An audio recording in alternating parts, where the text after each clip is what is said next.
Okay, hello everyone. My name is Bill Lorman. I am the treasurer and past president of the International Nurses Society on Addiction. I want to welcome you to the webinar for today being provided by the International Nurses Society on Addictions in collaboration with the American Academy of Addiction Psychiatry. INSA is a partner with the American Academy of Addiction Psychiatry in the Providers Clinical Support System for Opioid Therapies Training Grant. I would like to acknowledge and thank Dr. Al Rundio, the past president of INSA, and also our executive director, Robert Rainieri, for their work on this training grant.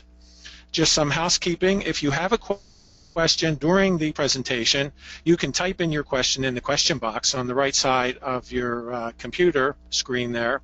Questions will be answered at the end of the presentation, though. So it gives me great pleasure today to introduce our fourth webinar for this year, titled A Focus on Local, Regional, and Global Tools for Caring for Clients with Addictions. The presenters for today's webinar are Dr. Carmel Clancy, board member of INSA, and Dana Murphy Parker, the current president of INSA. So I'll now turn it over to our speakers. Hello, everybody. Can you hear me okay? This is Dana Murphy Parker, and I'm going to start out with this webinar. The focus today, of course, is local, regional, and global. I'm going to be talking mainly about a press conference release that I've just come from in Washington, D.C. Let me just very quickly go through these slides just for the sake of time. We have no disclosures. These are the partners of the PCSS, stands for Providers Clinical Support Systems, and you can see that there are many inter-professional collaboration that we are doing with these webinars. And our audience, we have the goal to offer evidence-based training on safe and effective prescribing of opioid medications in the treatment of pain and opioid addiction. And our focus is to reach providers and providers in training from diverse healthcare professions, including physicians, nurses, dentists, physician's assistants, pharmacists, and program administrators. So just moving right along here, these are the educational objectives that Carmel and I both came up with together. And I'm going to be focusing mostly on the first two, which is to incorporate updates of ASAM, which of course is the American Society of Addictions Medicine press conference and stakeholder summit held in Washington, D.C. this past Thursday morning. As president of INSA, I was invited to this press conference for the release of these guidelines. So I'm going to discuss the ASAM National Practice Guidelines, and I'm going to tell you now that some of the all the guidelines are available on the ASAM website. So much information and so little time. I've hit some of the highlights that I think are very important, but do know that you can go onto the ASAM website, and there is a link to the National Practice Guidelines for use. And I checked a little while ago, they're still not made the link available for the mobile phone application. So I was going to talk about that, but I'm not going to be able to right now. And then I'm going to turn it over to Carmel, who's going to talk specifically about online networking tools, specifically a project that we've been involved with together involving wikis and their role in building international cooperation from diverse cultural communities, and share some of the lessons from our Global Academy of Addictions program, and then explore with some of you the challenges and possibilities, particularly on such a methodology to achieve a wider engagement on the global public health issue of interprofessional learning. So I'm just going to start here by really emphasizing, and we had some discussion in Washington, D.C., we all know that no matter what our profession, particularly though I think in medicine and nursing, in our educational programs, we sadly have not done a good job of really educating the students and the residents that addictions is a healthcare disorder. We know that it's a healthcare disorder. It needs to be considered as a healthcare disorder and treated as a medical disorder. ASAM defines addiction as a primary chronic disease of brain reward, motivation, memory, and related circuitry, with a dysfunction in these circuits being reflected in the individual's pathologically pursuing reward and or relief by substance use and other behaviors. Now, the new DSM-5, which came out in May 2013, I believe. Is that right? 2013? I believe. It's 2014. Had some changes in terms of the diagnostic criteria. So one of the things I just want to mention here, I'm going to be talking about the FDA-approved medications, psychopharmacology approved for opioid dependence, although we don't use the opioid dependence nor the opioid abuse disorders that were in the DSM-4. It now falls under opioid use disorder. But a person does have to be physically dependent on the substance in order for us to treat them pharmacologically. So this is about the ASAM guidelines for the use of medication, and they really emphasize the fact that this is the first national guideline to include all of the FDA-approved medications in a single document, of which there are 4, and I'll certainly go through those. Why is this important? Well, every one of us, I'm sure, that is on the webinar today understands the enormous problem and really epidemic that we have in the United States. I'm speaking, and Karma will speak for the UK, on the heroin or the opioid epidemic, and the numbers of people who are using, starting with prescription drugs and then going to heroin, and the numbers of people who are harming themselves, even dying unintentional overdoses. Here's a slide that I got from the ASAM presentation. Heroin versus prescription opioids. You can see heroin users, this is from the year 2013, 517,000, whereas prescription opioid pain relievers, 1,900,000. We know that a lot of people start out having chronic pain problems and get prescribed the opioid pain medications, but then become addicted to it, and then when they can't get it, and it becomes so expensive to try to get it, particularly on the street, prescribers won't prescribe it because they're addicted. They are turning to heroin, and we've got an enormous emerging problem. Not emerging, it is here. Here's a figure, 2013 overdose deaths in the United States. 19% came from heroin, 37% came from prescription opioid pain relievers, drugs other than opioids. And this is something important to think about, and I'm going to talk about it when I talk about treatment settings. If you have someone who's an outpatient and they're getting a medication for opioid dependency or opioid use disorder in this case, we also need to be aware, are they using other sedatives or hypnotics, such as benzodiazepine? Because combining some of these medications with benzodiazepine also puts the person at risk for overdose. And then the other issue that's really important is the treatment gap that we have. We have 1.5 million opioid and heroin patients that are receiving medication, but we have a whopping 3.7 million who are not getting any treatment at all. And there's a tremendous treatment gap. And I do want to sort of make a segue here to the TREAT Act, which I thought was coming up. I'll first talk about this. This is a brand new article, just hot off the press, available in the Journal of Addictions Medicine. If any of you have the ability to be able to get it through your own databases, you can certainly do that. But the link is also up on the ASAM website. So I felt like it was perfectly okay for me to go ahead and put this up. This is an article that was just published September 22nd on these national practice guidelines. So as I said, there's a lot of information here. Some of it I won't have the time to cover, and I wanted to make you aware of that article. Also, very important, we're talking about psychopharmacology today, and these guidelines are addressing that. But we also know that whenever anyone is getting treatment on medication-assisted treatment, we also want them to be getting some psychosocial treatment. And there was a literature review that was done by ASAM on the effects or the efficacy of psychosocial treatments in conjunction with medication-assisted treatment. This review was partially funded by NIDA. Extensive review in this article about the methodology and how they did that, and they are planning a near future article on this literature review. So I just wanted to make you all aware of that because I think that's going to be very important. The areas that they cover here are assessment in the National Practice Guidelines, assessment, diagnosis, and treatment. And again, there is a booklet that you can get on the ASAM website that thoroughly discusses all of this.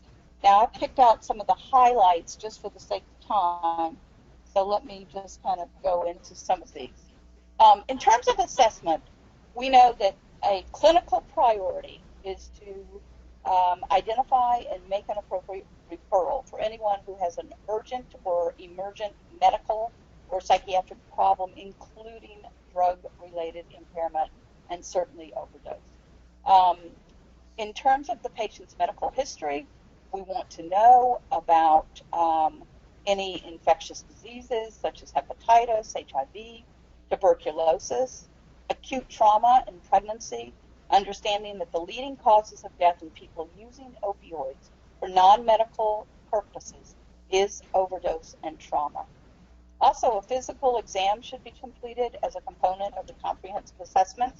The prescriber who can authorize the use of medication for the opioid use disorder can rely on someone else to do that physical health exam, but that needs to be on record before prescribing as well.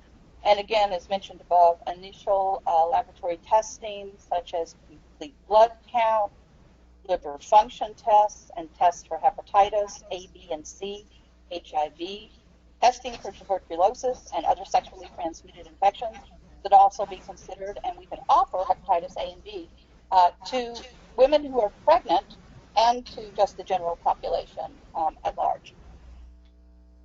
So in terms of diagnosis, we want to look, of course, at the criteria for diagnosis in the DSM-5, but we need a confirmation of opioid use disorder.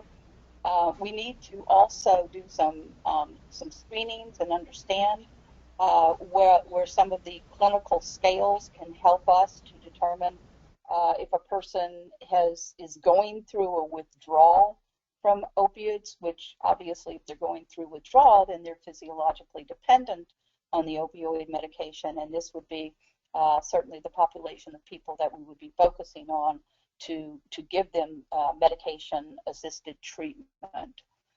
Some symptoms of opioid intoxication: drooping eyelids, constricted pupils, reduced respiratory rate, which is huge because of respiratory depression with opioids, scratching due to histamine release, and head nodding. So paying attention to the intoxicated signs is important. But then when we do have them in our care, perhaps in a detox facility, looking at the withdrawal signs. And there are a number of different scales. I thought it was kind of interesting that they picked out the owls, the sows, and the cows. And even the sows actually has some other criteria for it.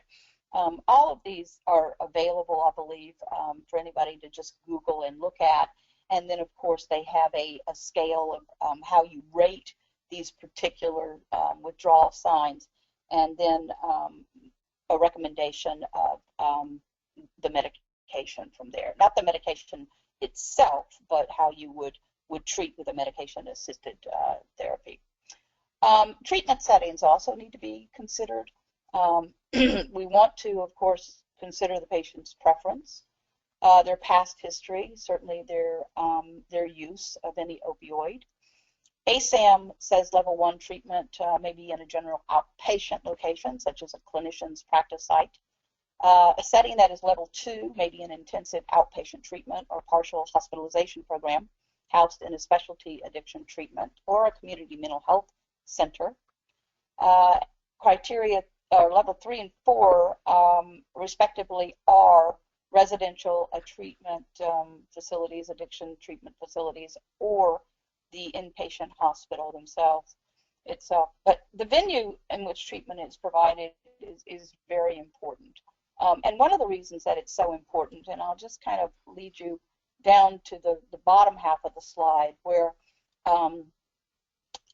outpatient treatment may be suitable for, you have to be careful, is what I'm trying to say here, that if they are in an outpatient setting, and this one is talking specifically the OT, I believe, is the outpatient buprenorphine, which is becoming very popular. But any outpatient setting, you want to know if they're still taking any other benzodiazepines or other sedatives I mentioned before, with extreme caution to patients who are prescribed methadone and buprenorphine for the treatment of opioid use disorders. And that's because methadone and buprenorphine are both agonists for opioids. So if they're using other medications that is also sedating them, or that has the risk of any kind of respiratory depression, then they're really running the risk of having respiratory depression and overdosing. So we need to be careful about that. So here are the 4 FDA-approved medications for opioid use disorder. Methadone, which of course we know has been around for a long time. Buprenorphine, which has really just been approved in the last decade for use in opioid use disorders. Naltrexone, and now Naloxone, which is getting a lot of press in terms of trying to put Naloxone in the hands of the right people so that they can help if they have a family member or someone close to them in an overdose situation. And in fact, I just read an article, CVS Pharmacy in 14 states, and Pennsylvania is one of them where I am right now, is now selling Naloxone, Narcan, over the counter to family members. So that's a huge step, I do believe. The ASAM guidelines also make these recommendations for the inclusion of clonidine. It's not FDA approved, but it certainly has been used off-label for particularly opioid withdrawal. And here is the the dosage that you can use. But also just be aware that it can be combined with other narcotic medications that are really more for comfort of the withdrawal signs, like loperamide for diarrhea, acetylcholine or an NSAID for pain, and ondansetron, which is for an antiemetic for nausea. So treatment settings, I've sort of talked about those. We know that with buprenorphine, what was so good about the approval of buprenorphine was that it could be prescribed in any physician's office. And so people didn't have to go to methadone federally regulated centers, whereas that's the only place that people can get methadone outpatient anyway for treatment of their opioid use disorder. So we want to pay attention to the venues for the treatment setting.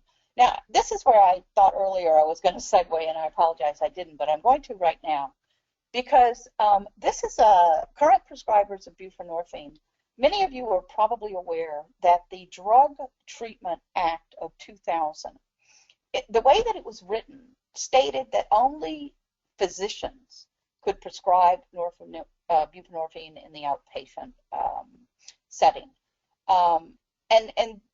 And this is really added to the treatment gap. If you look at this, these are statistics from 2013, the past 30 days, past 60 days, past 90 days, of physicians who are certified. Some at only 30 patient certification. They have to be certified, and they can only do 30 patients at a time unless they've applied for a waiver. Then they can treat 100 patients at a time. But there's a tremendous gap, and I wanted to take a minute and talk about the TREAT Act, which has been introduced in July 2014 by Senator Edward Markey.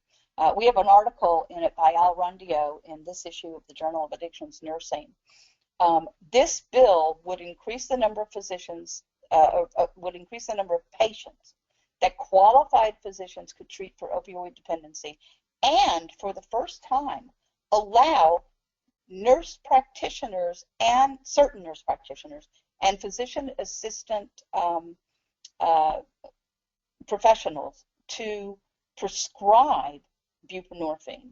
This is really important. Certainly INSA is supporting this legislation. We have letters that our Health Policy Committee has developed. If anybody would like a copy of that letter, we'd be happy to share it. It's to send to your local senators and representatives to ask them to support this act. It is being supported by the American Medical Association, the American Society of Addictions Medicine, the American Association of Nurse Practitioners, and many, many more, but just to name a few. So I think that's really important. And then there was an article out just this past week about Obama administration making a big announcement addressing heroin epidemic, and there's the link to that article. And basically he's saying that we need to treat this in the medical model, and we need to open it up in terms of expanding the ability for more professionals besides physicians to prescribe this.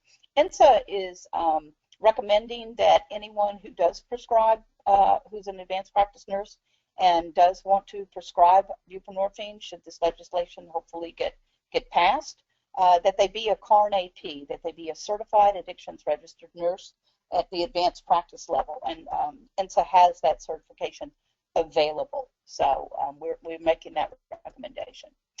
So let's just talk a minute here about buprenorphine.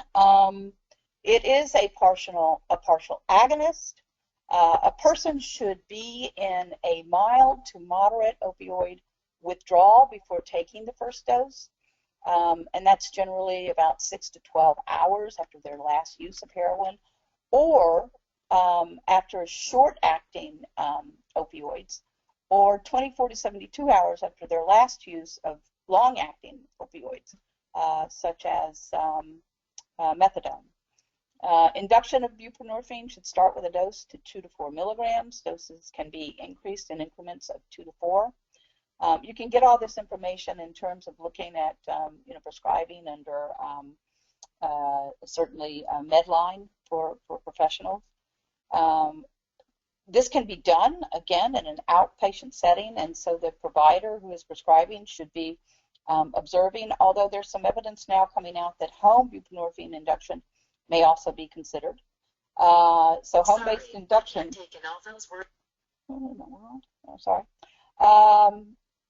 Where was I? Home-based induction is recommended only if the patient or prescribing physician is experienced, which we certainly hope they will be. And just some more information there about prescribing. I'm quickly becoming aware of the time, so I kind of want to go through these real quickly. When considering the switch from buprenorphine to Naltrexone, 7 days should elapse before the last dose of buprenorphine, again, because it is an agonist before the start of Naltrexone, which is one of the antagonistic, opioid antagonistic medications that is approved, to ensure the patient is not physically dependent on it before starting Naloxone. All of this information is available in this pocket guide from ASAM as well. Next, we have methadone. We know that methadone has been available through federally regulated outpatient clinics. It is a good treatment. The recommended initial dose ranges from methadone from 10 to 30 milligrams with reassessment in 3 to, my little window here is kind of blocked because of the view. With reassessment in 3 to 4 hours and a second dose not to exceed 10 milligrams. A usual daily dose of methadone is 6 to 120 milligrams. And I know Carmel's getting ready to talk, and I have to tell you guys, when I was in graduate school, I did 3 weeks of outpatient setting in, substance use treatment settings in the UK. And one of the most remarkable experiences I had was going with a home health nurse to visit someone who had just had some surgery but was on methadone, and the pharmacy delivered it to their home in London. I was really amazed by that. Just thought I would throw that in. And then Naltrexone, of course, is the opioid antagonist medication. recommended for preventing relapse, and that's why psychosocial treatment and relapse prevention is so important. It comes in two formulations. There is the oral, and there is the Vivitrol, which is the long-acting injection, which many insurance companies are now beginning to pay for, and it's very expensive. It's like $1,000 an injection. The oral naltrexone dose should be taken in 50 milligram doses, either 3 times weekly or in 2 100 milligram doses, followed by 150 milligram doses. Now, the injectable release is administered by injection in the gluteal muscle every 4 weeks at a set dosage of 380 milligrams per injection. And this really helps people because it's an opioid antagonist, so it takes away that feeling of pleasure that they do get if they do take some opioids. They just don't really get the feeling that they had before, and so they take less. It's a nice harm reduction medication, I think. There's no recommended length of treatment with oral or extended release injectable naltrexone, and certainly we know that the longer a person is getting the medications, the longer the person is getting psychosocial counseling or psychosocial treatments, the better the outcome is in terms of their being able to overcome, their addiction. And last but not least, now naloxone. This is also an opioid antagonistic medication. This is the one that is so important in terms of life and trying to stop a person from overdosing. Give them this, and it overrides that. It should also be administered to pregnant women, they recommend, in cases of overdose to save the woman's life. The guideline committee, based on the consensus opinion, recommends that patients who are being treated for opioid use disorders and their family members be given prescriptions. As I said, CVS is just beginning to do that. Interestingly enough, when I was in Washington, D.C., I met the Secretary of the State Drug and Alcohol Department here in the state of Pennsylvania. And he is asking if, where I am at Drexel University, and certainly Bill Lorman is at Drexel, and Al Rundio, our past president, is at Drexel, if we would like to be involved in a project where we are educating dormitory advisory residential home or residential dormitory leaders in how to administer Narcan, because it's been such a problem in college settings and dormitories. So it's getting a lot of word and press now. It comes in these two types of formulations. There's not yet an FDA-approved intranasal formulation, but there are kits made available to deliver the injectable formulation intranasally. So that's probably where they're going to be selling the over-the-counter. That is my part. Please let me know if you have any questions through here. We won't take the time to answer them while Carmel's presenting, but we certainly will hope to get to them. And with that, I'm going to turn it over to Dr. Carmel Clancy of Middlesex University in London. Carmel, you there? I am. Thank you very much. And good evening, everybody. I thought I had my slides all ready to go, so give me 2 seconds because we've just transferred, as far as I understand. Carmel, if you have any problem, I've got them in front of me. I could certainly. No. This is good. This is good. I'm Okay. just going to show you my screen, and hopefully that should be up now, as far as I can see. It's there. So everybody got that? Yep. Well, hello everybody, and thank you for your attention this evening, and thank you for the opportunity to participate. This is my first webinar, so I'm quite excited. So I hope this is working just as well for you guys. I should say good evening because it's now 7:30 in London, where I'm speaking from. So I'm just a little bit ahead of you guys. I also should say I'm just going to cover very briefly some of the global issues because, in fairness, I believe that the majority of the audience this evening is going to be coming out of the States, so you'll be most likely interested in what you're doing locally in your region. But we thought it might be just helpful and maybe of interest for some of you to know what's happening probably a little bit more globally. And I think what I'm just going to, sorry, forgive me, I just wanted to bring up, if I may, which I think if you can see that, can you see that screen where it shows add action? Yeah, Can people see that? And you can just see here it's launch of inaugural Opioid Painkiller Addiction Awareness Day, 22nd September 2015. And this is just last week. So this is a timely webinar for all of us, really. And that's showing opioid painkiller dependence affects as many as 1 in 10 British adults. So this isn't a unique issue to the States. Indeed, it's pretty much across the globe. And I think that's a good kind of example.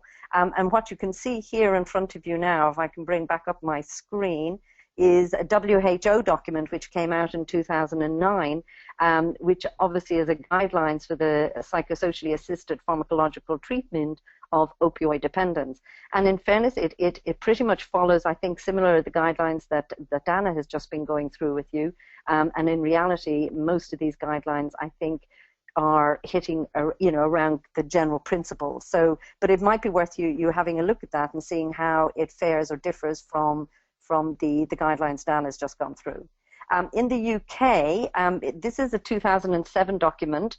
It is for the wider clinical management of drug misuse and dependence, and it is a document that has actually been led by Professor John Strang, and many of you may know that name. And John is currently in the process of revising these guidelines, and they will be coming out early in 2016.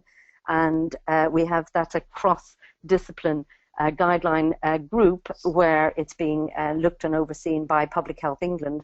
And within those guidelines, and if you can see the contents there, you will see that we actually address opioids, but that is within the wider spec really of guidelines generally on drug misuse and dependence. But again, of perhaps interest to other audiences.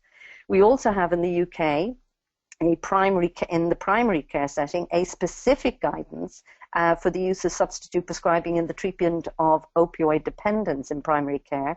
This really has come out of the fact that we have an awful lot of our drug users who actually end up being re-referred back once they've been with the specialist services in order to stop them blocking up, and remember we're NHS predominantly in the UK, blocking up NHS-free places. We try and move them back out into the primary services with support often from specialists, but within the primary setting they will continue to have longer-term maintenance support. But this really is a guidance that has come out primarily because we have a lot of patients, and I'm sure similar to you in the States, a lot of patients presenting to their primary physicians with pain, and then obviously, in some ways trying to get onto opiates. So this is a guide really sort of taking GP practices and practice nurses through how best to manage those clients in that setting. The next slide is showing you that Australia, now I direct a lot of people to Australia because they do amazing work in Australia around substance misuse, and yet again they have a beautiful series of guidance documents here that have just come out in, well, not just, but not too long ago in 2014, and they have, as you can see, national guidelines for medication-assisted treatment for opioid dependence, and they give 1 to 4 stars indicating the strength of the evidence that supports the evidence-based practice that they're putting out there. So again, I would direct you to this, and at the end of this slideshow, you will see all the references to these documents. What Dan and I thought also you might be interested in, it's slightly connected, not directly perhaps to opioids, but we thought we would introduce to you a piece of work that both she and I have been involved in, primarily from 2014, but it kind of goes back to 1998. And this is called GAP, and GAP is the Global Addiction Academy project. Initially, we set it up with a small grant with Middlesex, and we have 4 founding members. One, of course, which is in the USA via Drexel University, ourselves in the UK in Middlesex, and then we also have colleagues from Brazil and New Zealand. And the purpose of the GAP, really, and this takes us to how do we keep ourselves evidence-based at a multidisciplinary cross-practitioner level. And this particular project really was trying to get a group of people together who are really facing some of the same issues day to day and figuring out how perhaps globally we might be able to share good practice at a practice or a practitioner level. So if you're wondering who Dana is, she's the lady there in the blue in the middle, and I'm the lady with the very grey hair to her left, just so you know who's talking to you this evening. The rest of our colleagues are there, as you can see. And here are the current members that we have, and we're trying to build this membership up. So we have ourselves, obviously, in the UK, Drexel currently in the States, Sao Paulo in Brazil, NCETA. People may or may not have heard, but I would again ask you to check out NCETA. It's the National Centre for Educational and Training in Addiction, and they're based in Australia, and at Flinders University. They have an excellent resource online, often very good free materials, and you might want to check them out. We also have Albania on board, and Norway, and of course our colleagues down in New Zealand. And so at the moment we're trying to build up this network of people who are really much facing similar issues to what we're describing tonight, and trying to share good practice around that. It's a multidisciplinary group, so we have social workers, nurses. We're hoping, and we have a meeting at ISAM, the International Society for Addiction Medicine in Dundee, and we're hoping to be able to draw in some more members when we meet with them actually next week in Dundee. We have potential members coming online from China, Israel, Ireland, South Korea, and Japan. So really the idea of the GAP is that each country has an identified coordinating center. So for those of you listening to this in the States, you would connect with Dana. Her email address is there.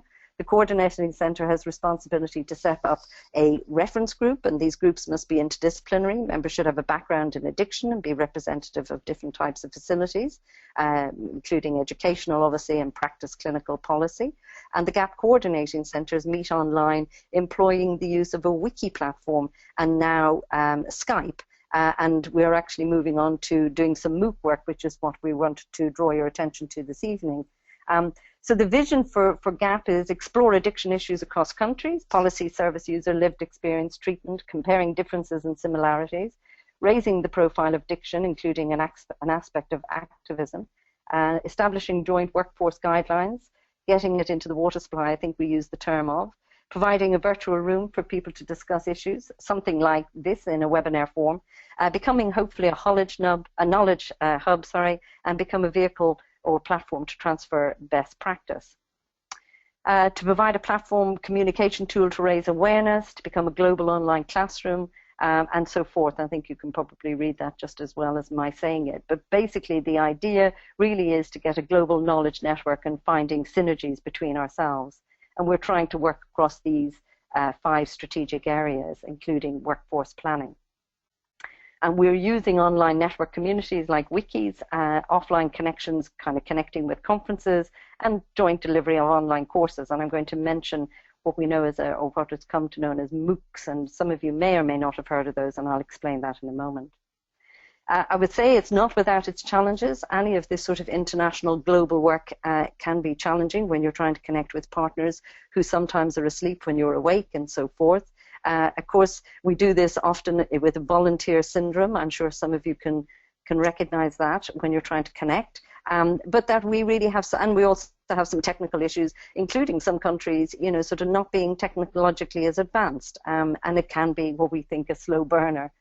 But the first major project that we're going to do, and we're releasing this course on the 7th of March next year, and some of you may be hopefully interested. It's older people and problematic substance use, and it's called Falling Down. And the falling down is in reference to, of course, older people we know are more prone to falls, but of course if you're intoxicated you're more prone to falls, and indeed we feel that often services are falling down in terms of their response and their acknowledgement of this issue.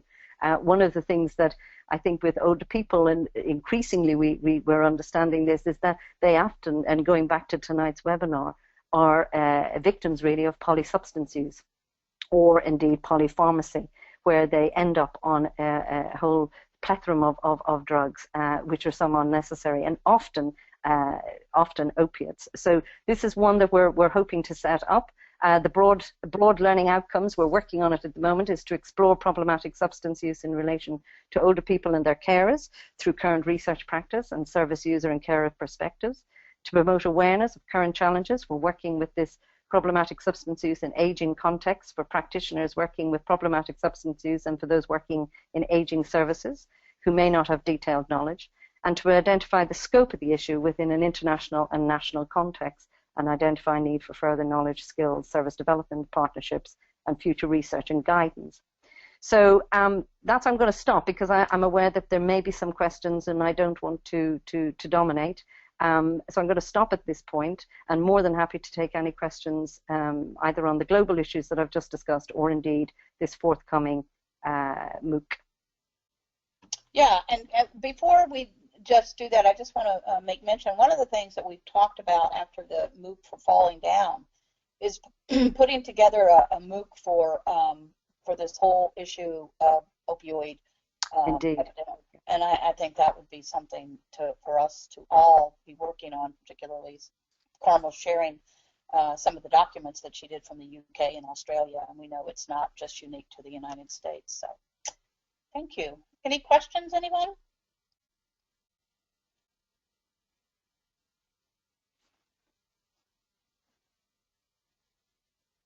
We'll just give our listeners a minute or two to type in any questions they might have.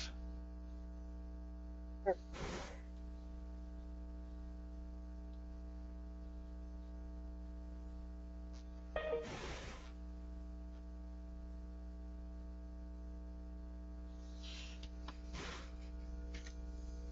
Okay, I don't know whether you two can see the question box, but we have a question. I cannot. Okay, so I'll read it to you. What does GAP stand for again?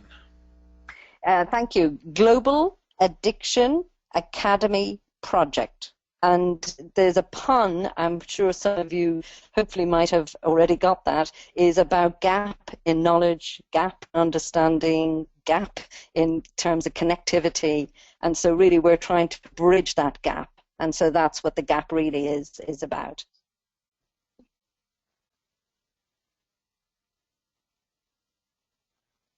Any of the technical questions that are on there, I'll leave for Robert that he can answer. Has anyone applied contingency management to incentivize adherence to monthly Vivitrol injections? You know, I mean, I think that's an important question, and that's why I wanted to make everyone aware of the literature review that was done by ASAM and the article that they're going to put out on the psychosocial treatments available. I know that, you know, certainly contingency management and treatment has been implemented in other, with substance use, you know, disorders and medication as well. Offhand, I'm not entirely sure if it's been specific to Vivitrol, but it's a very good question. I would think that probably so, but I don't have that information handy at the moment. Okay, the next question. Do you see any problems with nurses prescribing buprenorphine, especially given differences in training levels across the globe, especially also with litigation, etc.? Well, let me say that when I was talking about prescribing privileges for advanced practice nurses, I'm only talking about the United States. And, you know, the answer to that question is no. Advanced practice nurses have had prescriptive authority. Some have, in 20 states now, nurses have full independent practice, and that's something that the IOM Future of Nursing report that came out in 2010 recommended, that nurses be able to practice at the extent of their education. And although we don't have any studies particularly saying how nurses would do in terms of buprenorphine, because they haven't been allowed to do it, we do have the nurse practitioner data bank. And there's all kinds of information and statistics in there. And actually, in terms of prescribing, advanced practice nurse practitioners are equally, if not even more so, safe in their prescribing practices. So I would not anticipate that. And one of the things, too, that I recommended, or that INSA is going to be recommending for being able to prescribe buprenorphine in the United States, is that they are certified at the advanced practice, certified addictions registered nurse advanced practice level. So that's how we'll sort of maintain the competency of their education. But I would not think, we haven't had a big problem with prescribing in other areas. We don't know why the buprenorphine legislation said what it said in terms of only physicians. But I think that with the right education, that advanced practice nurses will be able to prescribe buprenorphine very safely. Okay, any estimate of worldwide opiate addiction and overdose statistics? Carmel, do you want to? Sorry, I missed that slightly, Bill. Sorry, forgive me. Sure. Any estimate of worldwide opioid addiction and overdose statistics? Yeah, I would recommend, and I don't know if I'm still on, is it my screen that's still showing? I'm not so sure. But there is, if people can still see my screen, there is the World Report. Have people heard of the United Nations? They do a World Report. I'm just going to look it up because they actually give you, it's called the World Drug Report. The most recent one, as far as I know, it's the UNODCP, and it is 2013 or 2014. So if people wanted to check that, I don't know if my screen is showing. Yeah, yeah, there you go. So there you go. So there's the World Drug Report, 2014, and I know if you go in and investigate, you should find those kind of statistics. Okay, People next. see that? It says Chapter 1 of the World Drug Report provides a global overview of the latest developments with respect to opiates, cocaine, cannabis, amphetamines, and the health impact of drug use. Chapter 2 zeroes in on the control of the precursor chemicals used, etc. So it's a really good thing it comes out, as you can see, yearly, and it's a good thing to have as a link. All right, next question. Are you using your growing organizational strength to pressure pharma to bring drug costs to a more reasonable level? That's a good question. I haven't gotten there yet.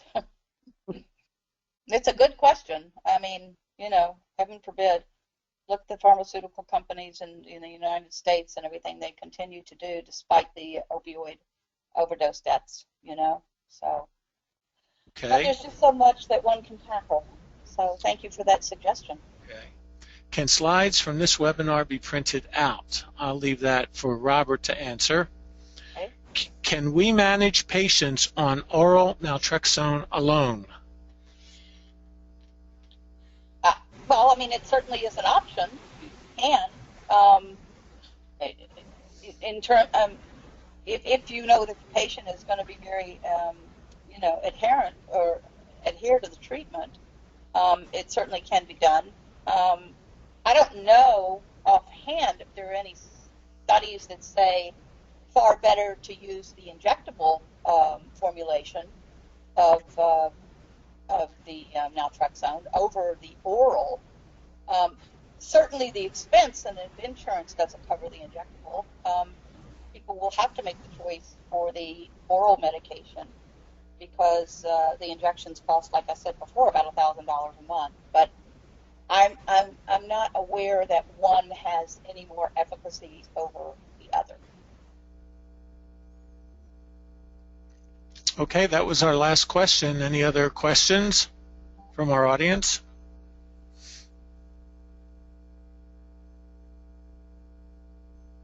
We've still got about 10 minutes.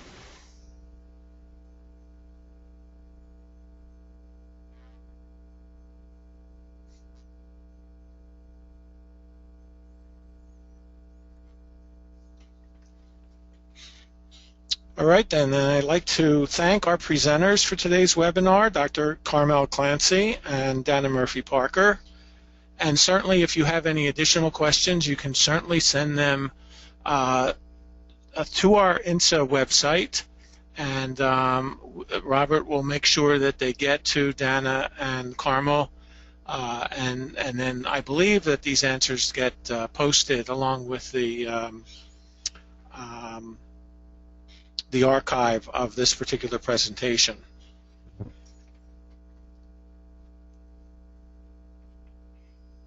That's correct. It should be on there this afternoon. Right.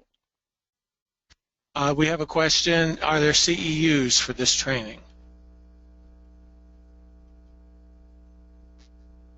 Yes, everyone who has participated will get a certificate sent to them by email. They have to fill out the the survey first, and you should get a link emailed to you to fill out the survey either today or tomorrow morning.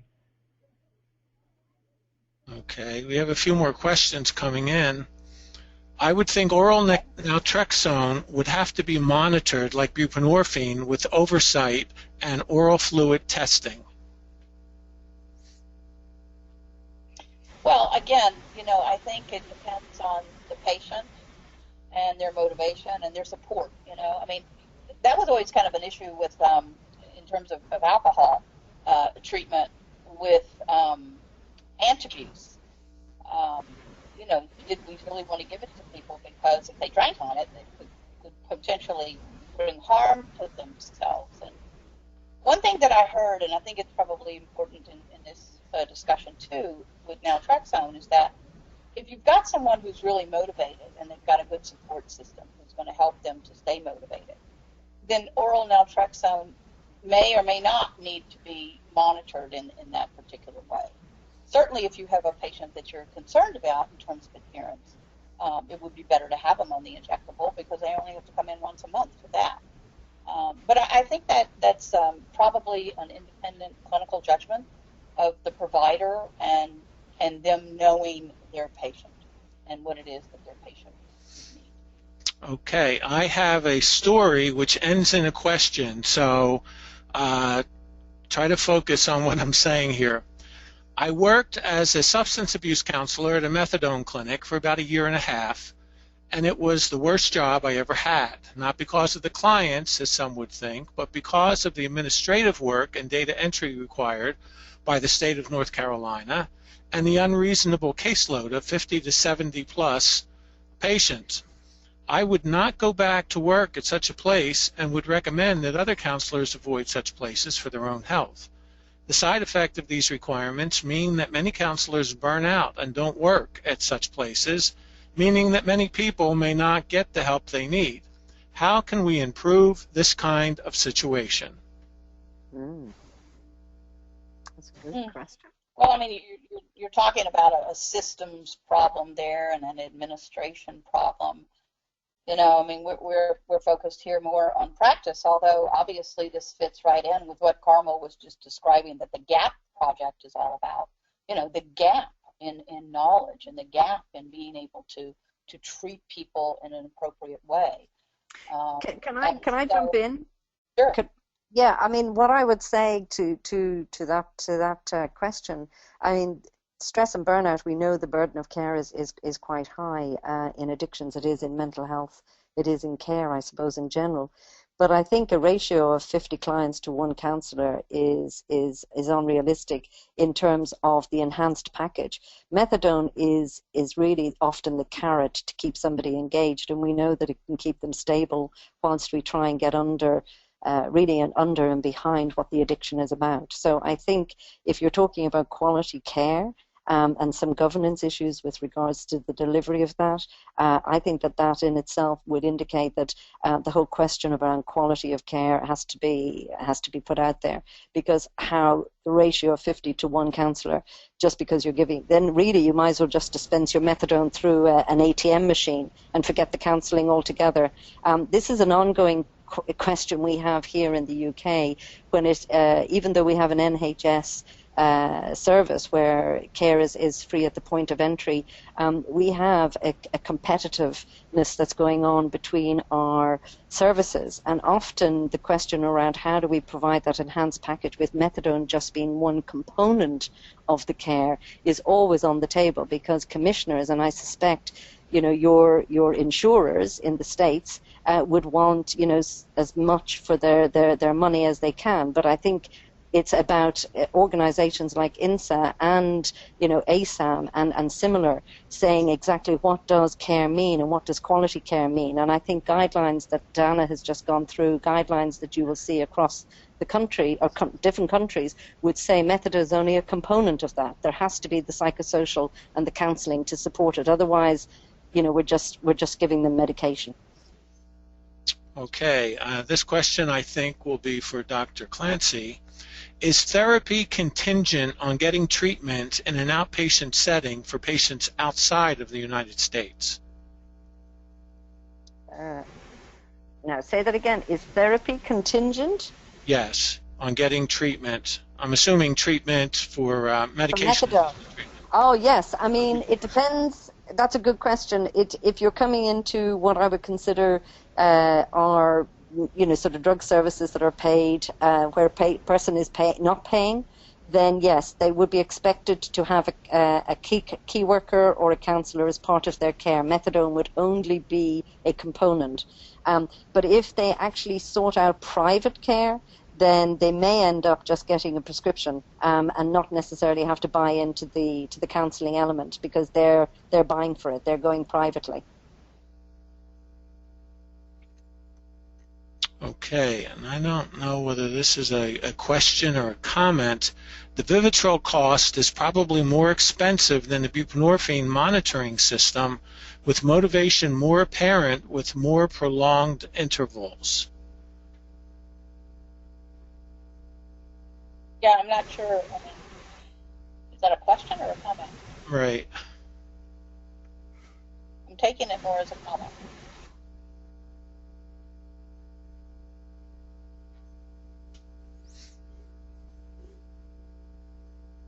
I mean, there certainly are differences in treatment between buprenorphine and the injectable naltrexone in terms of timing. Buprenorphine is given on a daily basis, where the injectable are not.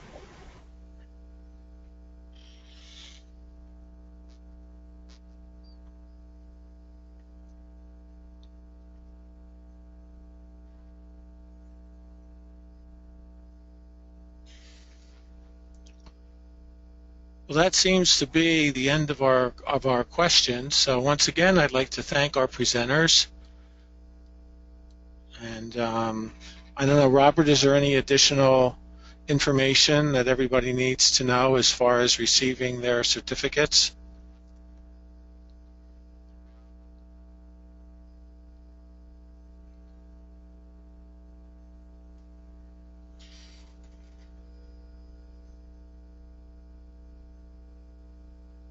I'm not sure if Robert is muted himself, but while we're waiting for him, I'd just like to say thank you to the audience for taking the time to come in and to join us on the webinar today.